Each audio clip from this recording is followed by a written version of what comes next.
नमस्कार दोस्तों, स्वागत है आपके अपने YouTube चैनल विजन ऑनलाइन में। और मैं संदीप चौधरी आपका हार्दिक स्वागत करता हूं। दोस्तों, आज हम करने वाले हैं 10 साइंस के क्वेश्चन। काफ़ी मोस्ट इम्पोर्टेंट हैं। इनसे आपको और भी अन्य क्वेश्चंस के बारे में जानकारी मिलेगी। तो चलिए दोस्तों शुरू करते हैं। हमारा क्वेश्चन नंबर 1 है, शक्ति का मात्रक है। तो दोस्तों, शक्ति का मात्रक है वोल्ट। ठीक है, शक्ति का मात्रक है वॉट। देखिए, वोट को दोस्तों जूल प्रति सेकंड भी बोलते हैं। ठीक है, वोट को जूल प्रति सेकंड भी बोलते हैं। जूल किसका मात्रक है? जूल कार्य का मात्रक है, याद रखिएगा। ठीक है, जूल प्रति सेकंड को ही वोट बोला जाता है। ठीक है, ये किसका मात्रक है? शक्ति का मात्रक है। अब चलिए आगे बात करते हैं कुछ। हर्ट्ज किसका मात्रक है? ये आवर्ती का मात्रक है। ठीक है, एक सामान्य मनुष्य दोस्तों 20 हर्ट्ज से 20,000 हर्ट्ज की आवर्ती सुन सकता है। ठीक है, एक सामान्य मनुष्य। अच्छा, इससे एक और इम्पोर्टेंट क्वेश्चन निकल के आता है, वो आप जरूर ध्यान रखिए। वोट से पूछा जाता है 1 मेगा वोट में कितने वोट होते हैं? तो ये होते हैं 10 की पावर 6 वॉट। ठीक है, एक और पूछा जाता है 1 HP में, 1 HP यानी 1 हॉर्स पावर में कितने वोट होते हैं? तो ये होते हैं 740 वोट। ये बात आप जरूर ध्यान रखिएगा। ठीक है, ये तो थी वोट की। अब बात करते हैं प्रकाश वर्ष की।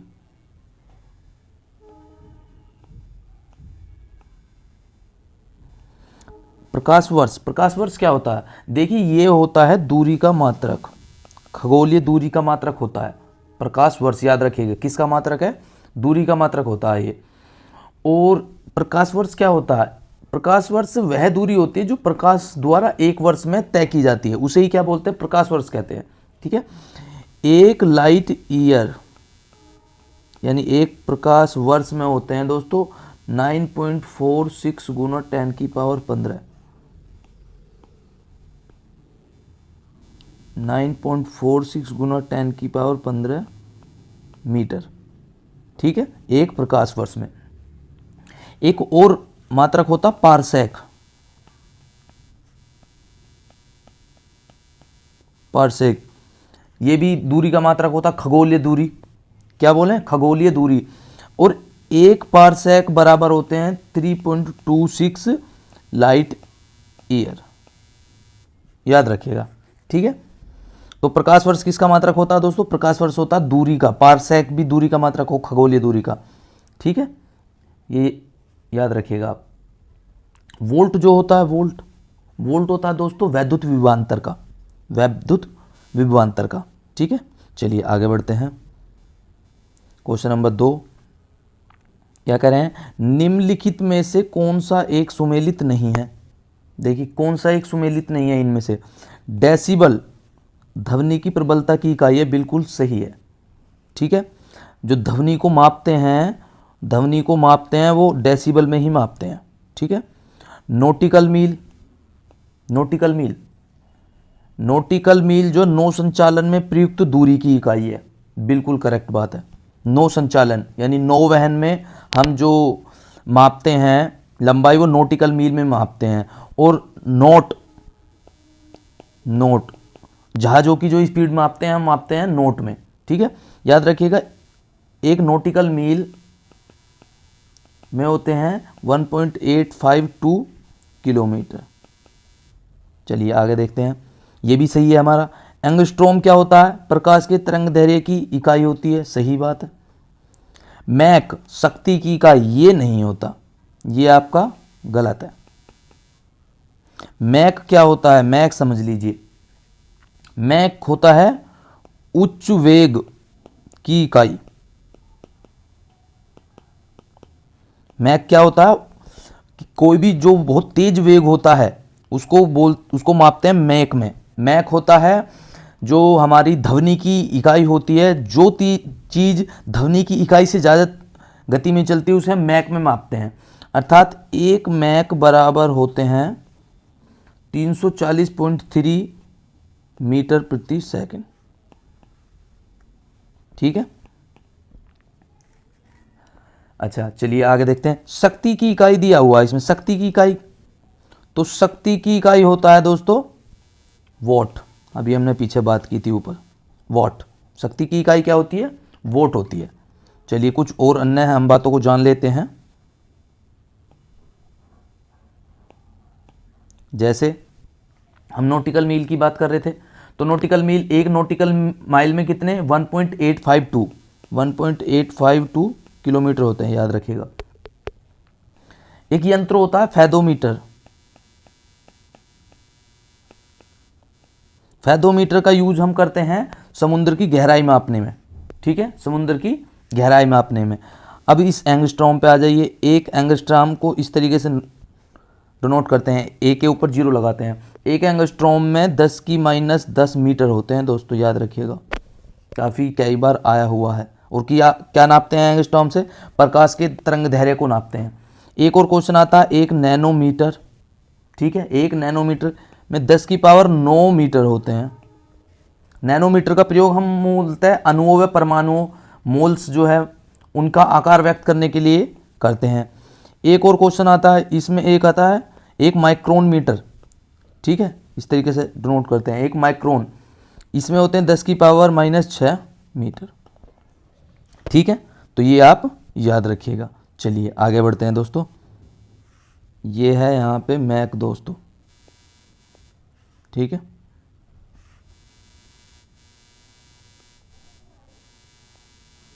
चलिए आगे बढ़ते हैं।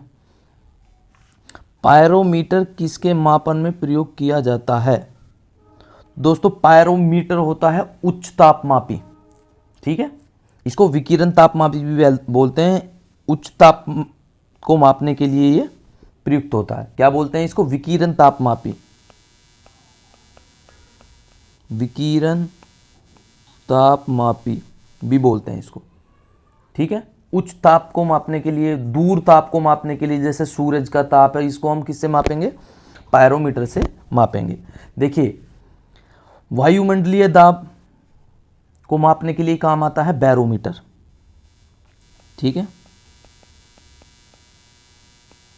बैरोमीटर याद रखिएगा, बैरोमीटर। आर्द्रता, जो आर्द्रता को मापते हैं उसको हम मापते हैं हाइग्रोमीटर से।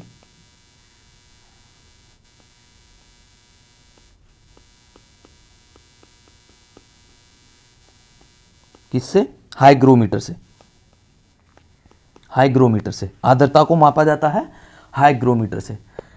घनत्व को मापते हैं हाइड्रोमीटर से।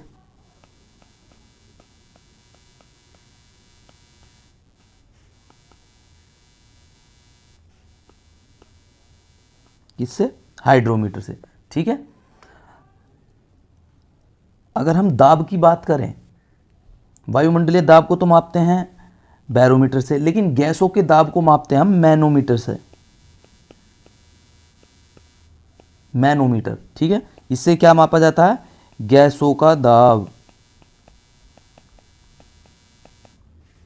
ठीक है, एक और बात आप याद रखिए, जो हम घनत्व मापते हैं, घनत्व वो किससे मापते हैं? हाइड्रोमीटर से।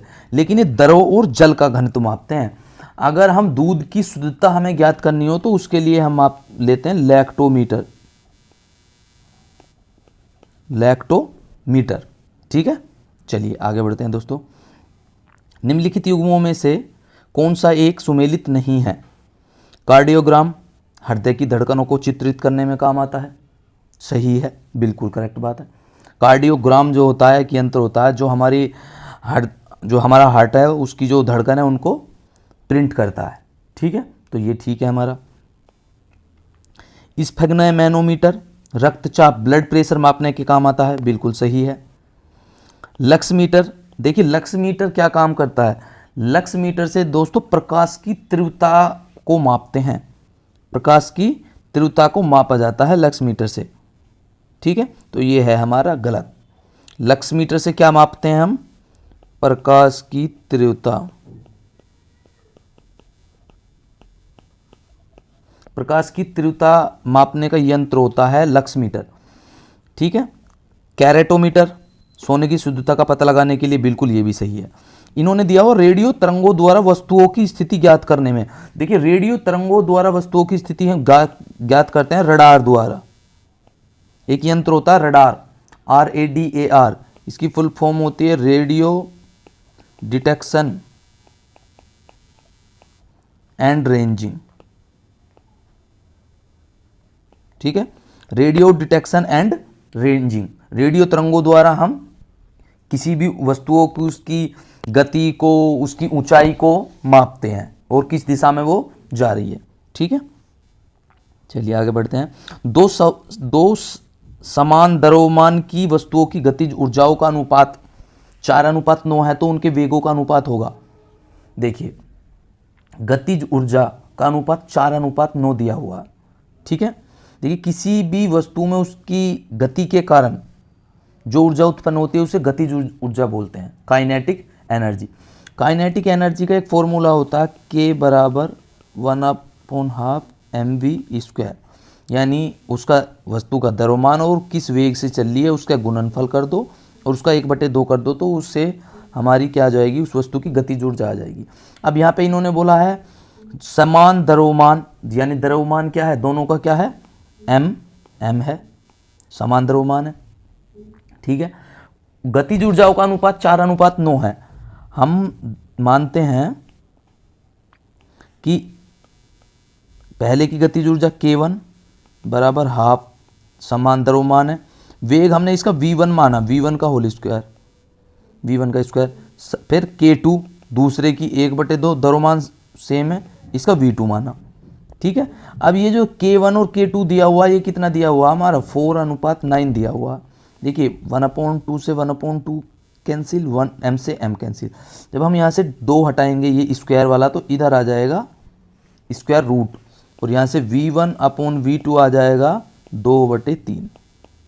ठीक है, तो आंसर आ जाएगा हमारा, ठीक है, 2:3।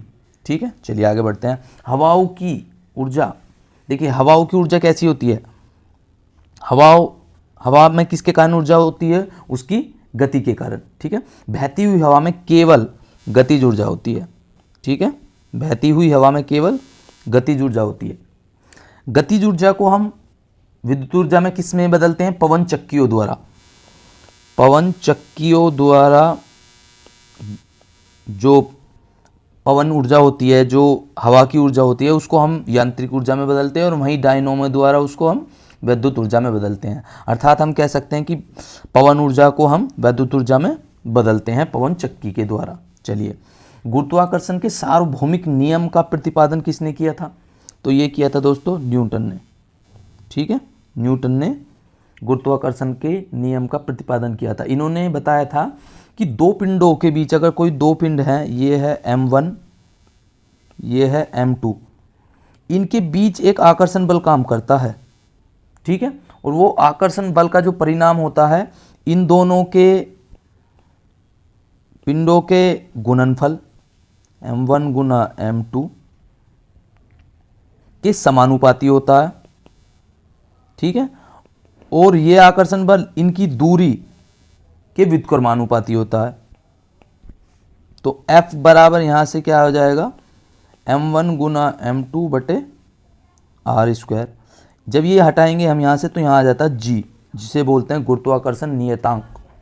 ठीक है, तो फॉर्मूला क्या बन जाता है यहाँ से फाइनली दोस्तों, फॉर्मूला बन जाता है F = g m1 m2 upon r²। ये बन जाता है फॉर्मूला। ये दिया था किसने, न्यूटन ने। चलिए आगे बढ़ते हैं। क्वेश्चन नंबर 3, लकड़ी, लोहे व मोम के समान आकार के टुकड़ों को समान ऊंचाई से अगर पृथ्वी पर गिराया जाता है तो कौन सा टुकड़ा सर्वप्रथम पृथ्वी की सतह पर पहुंचेगा। लकड़ी, लोहे व मोम समान आकार के हैं तो कौन सा सबसे पहले पहुंचेगा। देखिए इसमें एक कंडीशन है, इसमें एक कंडीशन है कि अगर हम वायु प्रतिरोध को नगण्य माने, यानी वायु प्रतिरोध कुछ भी नहीं है, तो क्या होगा आंसर, तो होगा सभी साथ साथ पहुंचेंगे पृथ्वी पर। ठीक है, वायु प्रतिरोध को हम नगण्य मानते हैं, तो सभी क्या है, साथ साथ पहुंचेंगे। देखिए जब भी कोई वस्तु ऊपर से गिराई जाएगी, चाहे वो 1 kg की है चाहे वो 10 kg की है, वो क्या है, आदर्श स्थितियों में, यानी वायु प्रतिरोध को हम 0 मानेंगे, तो जब भी कोई वस्तु ऊपर से गिराई जाती है तो नीचे आने में उसके भार में कोई भी परिवर्तन नहीं होता, उसके वेट में कोई भी परिवर्तन नहीं होता। ऐसा क्यों? क्योंकि सभी जगह पर g का मान पृथ्वी पर ये समान होता है, सभी वस्तुओं पर समान होता है, ठीक है, सभी जगह पर नहीं। पृथ्वी जहाँ से हम गिराएंगे वहाँ पर सभी वस्तुओं पर जो गुरुत्वाकर्षण बल लगेगा g, वो सभी पे बराबर लगेगा, ठीक है। जो W बराबर होता है mg, इसमें g जो है क्या है आपका, सभी पे सेम लगता है, कितना, 9.8 मीटर प्रति सेकंड, ठीक है दोस्तों। अब दूसरी कंडीशन देखिए, दूसरी कंडीशन क्या है कि अगर हम वायु प्रतिरोध को नगण्य ना माने तो सबसे भारी क्या है यहाँ पे, समान आकार का लोहा सबसे पहले आ जाएगा, ठीक है। तो ये है इसका सही आंसर। चलिए, मानव शरीर का भार होता है, तो मानव शरीर का भार सर्वाधिक होगा दोस्तों ध्रुवों पर, ठीक है। मानव शरीर का भार सर्वाधिक कहाँ पे होगा, ध्रुवों पर होगा। ऐसा क्यों होगा? ऐसा इसलिए होगा क्योंकि W बराबर mg के हिसाब से यहाँ पे किसी भी वस्तु का द्रव्यमान जो है वो नियत होता है और भार ही क्या है, बदलेगा। किसी वस्तु का द्रव्यमान क्या है, एक स्थिर राशि होती है, और पृथ्वी का जो भार, जो वस्तु का जो भार होता है वो वस्तु की स्थिति के अनुसार क्या है, बदलता रहता है। वस्तु पहले कहाँ थी अब कहाँ है, उसके हिसाब से बदलता है। क्यों? क्योंकि g का मान बदलता है दोस्तों। पृथ्वी के ध्रुवों पर, ये जो पृथ्वी है ये ध्रुव है यहाँ पे, नॉर्थ पोल और ये साउथ पोल, इन पर क्या है, गुरुत्वीय त्वरण का मान, g का मान मैक्सिमम होता है, जबकि विषुवत रेखा यानी भूमध्य रेखा 0 डिग्री इक्वेटर, यहां पर क्या है, g का मान मिनिमम होता है। तो किसी भी मनुष्य का सर्वाधिक भार ध्रुवों पर होगा, न्यूनतम भार कहां पर होगा, वो इक्वेटर पर होगा, ठीक है दोस्तों। ऐसा क्यों होता है, भार में ये जो चेंज है ये क्यों आ रहा है? ये इसलिए आ रहा है, पृथ्वी की आकृति एक तो, और पृथ्वी अपने अक्ष पर घूम रही है, उसके कारण ऐसा हो रहा है, ठीक है। चलिए लास्ट क्वेश्चन है, लोलक की काल अवधि, टाइम पीरियड, लोलक जो पेंडुलम होता है, पेंडुलम की काल अवधि किस पर निर्भर करती है? तो पेंडुलम की जो काल अवधि है वो है दोस्तों लंबाई पर निर्भर करती है। किस पर? लंबाई पर। ये एक रस्सी के सहारे हमने एक पेंडुलम छोड़ा हुआ और ये इस तरीके से गति कर रहा, ठीक है। यहां से एक बार यहां पे गया, फिर वापस आया और फिर यहां आ गया, इतनी, इस पूरे एक चक्कर को इसकी आवर्ती बोलेंगे, और जितने टाइम में ये लौट करके वापस आएगा उसको बोलते हैं दोस्तों आवर्तकाल, ठीक है। क्या बोलते हैं उसको? आवर्तकाल। ये सभी डिपेंड करता है इस पर, लंबाई पर, ठीक है। इसका होता है एक फॉर्मूला, देख लीजिए आप, क्या होता है फॉर्मूला, T बराबर 2 पाई L/g, ये होता है फॉर्मूला किसी भी लोलक का आवर्तकाल निकालने के लिए। 2 पाई, ये यहाँ पे डायरेक्ट प्रोपोर्शनल होता है लंबाई के, ठीक है, उसकी लंबाई के ऊपर निर्भर करती है उसकी काल अवधि, अर्थात जितनी लंबाई ज़्यादा होगी उतना ही क्या है, आवर्तकाल भी बढ़ जाएगा, ठीक है। यही कारण है, इससे कुछ संबंधित एग्जाम्पल देख लिए कि लोलक घड़ियाँ जो हैं, अब तो लोलक घड़ियाँ नहीं होती, क्वार्टर्स घड़ियाँ हैं अब तो, पहले क्या है, लोलक घड़ियाँ होती हैं इस तरीके से, वैसे ये करती रहती थी, ठीक है। तो लोलक घड़ियों का क्या है, गर्मियों में सुस्त हो जाती थी। क्यों सुस्त हो जाती थी? इनका जो ये होती थी लंबाई, ये क्या है, बढ़ जाती थी ठीक है। और जब ये बढ़ जाएगी तो इसका क्या है, आवर्तकाल थोड़ा सा बढ़ जाता था, आवर्तकाल इसका बढ़ जाता था, इस कारण से ये क्या है, सुस्त हो जाती थी। एक और क्वेश्चन आता है, क्वेश्चन ये कैसे आता है समझ लीजिए कि एक रस्सी पर एक लड़की बैठ के झूला झूल रही है इस तरीके से, उसके बाद वो खड़ी हो जाती है, तो उसका आवर्तकाल क्या हो जाएगा? एक लड़की झूले पर बैठी हुई स्थिति में झूला झूल रही है, तो उसके खड़े हो जाने पे उसका आवर्तकाल यानी उसका दोलन जो है, ये दोलन जो है उसका, ये क्या हो जाएगा, ये कम हो जाएगा, उसका आवर्तकाल जो है वो कम हो जाएगा। क्योंकि लड़की के खड़े हो जाने से क्या है, जो लोलक की लंबाई है पहले यहाँ तक थी, फिर क्या है, कम हो जाएगी। तो क्या है, लोलक की प्रभावी लंबाई कम हो जाएगी, तो इसका जो आवर्तकाल है वो क्या है, कम हो जाएगा। तो ये थे आज के 10 क्वेश्चन। ये वीडियो कैसा लगा दोस्तों, कमेंट्स करके ज़रूर बताइए। ठीक है, वीडियो चैनल को सब्सक्राइब कीजिए, लाइक कीजिए। ठीक है, अगर आप इस 10 क्वेश्चन की PDF प्राप्त करना चाहते हैं तो आप मेरे Telegram channel my vision online से प्राप्त कर सकते हैं। इसको बिना स्पेस में डालिएगा, माई विजन ऑनलाइन, तो आप इसकी PDF भी प्राप्त करते हैं। चलिए दोस्तों, ओके, जय।